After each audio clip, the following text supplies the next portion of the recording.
Perhaps you'd prefer I hadn't cut in? Senpai, you're not hurt, are you? Persona 5 Tactica is a side story that takes place after the events of Persona 5, but before the events of Persona 5 Strikers. On top of the main game experience, P5T also offers a DLC side story called Repaint Your Heart that covers a story that's separate from the main story's events. Because the DLC is a side story within a side story, it's a little bit confusing to understand at face value. Luckily, with just a little bit of your time, I can explain it to you pretty simply. If you were left scratching your head over Persona 5 Tactica's Day 1 DLC, Repaint Your Heart, here's everything you need to know about it. Take note that there will be some spoilers for Persona 5 Royal in this video, but not any for Persona 5 Tactica. So, as mentioned just now, the Repaint Your Heart DLC is a side story from the main quest of P5T that takes place before its events.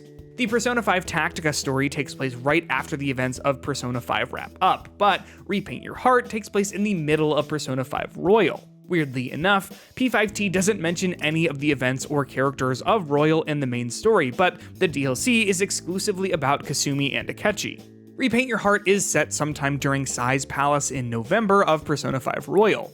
I've seen a handful of different places saying that the time period isn't quite clear, but at the very start of the DLC, Akechi mentions that he's temporarily in the Phantom Thieves, which only happens for Sai's Palace while he's wielding Robin Hood as his persona. Also, Kasumi is going by Kasumi and not Sumire, which means that it takes place before the final palace of the main game. The story exclusively features Joker, Kasumi, and Akechi, who all get sucked into the metaverse through the work of a graffiti artist who's been tagging several places across Japan. Because the three of them are the only ones who are sucked into the graffiti mural, they're the only playable characters in the DLC. The rest of the story revolves around the trio dealing with the graffiti artist and fighting their way to get back home. Repaint Your Heart can be played at any time, and if you complete it before finishing the main P5T story, Akechi and Kasumi can be used in combat. However, they won't be added to any of the game's story content, so they won't talk. The DLC should take anywhere from 4 to 6 hours to complete, and has a lot of fully voiced story content. So about Akechi-san, oh, and also where we ended up.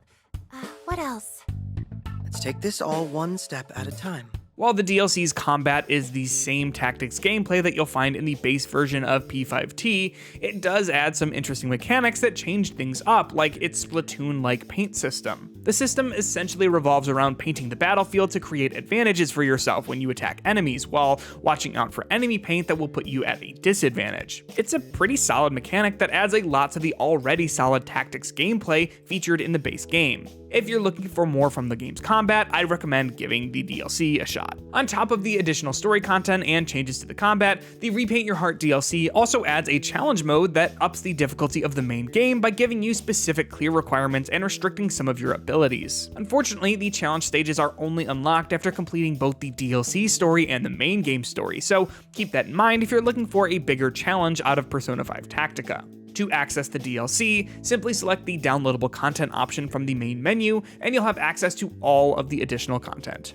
So that's everything you need to know about the Repaint Your Heart DLC for Persona 5 Tactica. It's kind of weird since it calls into question the actual canon of the Persona 5 series, since Tactica doesn't make any mention of the pretty major events of Royal and its story, but Repaint Your Heart exclusively focuses on Royal's characters. Either way, I think that while P5T is a certainly welcome side story to the P5 story, most fans are just ready for Persona 6. What do you think? Are you done with the Phantom Thieves, and are you ready for the next mainline entry? How do you make sense of the Persona 5 canon? Make sure to let me know in the comments down below, and while you're down there, remember to like this video if you found it helpful, subscribe to DualShockers, and click the bell icon to be notified whenever we post more Persona 5 content.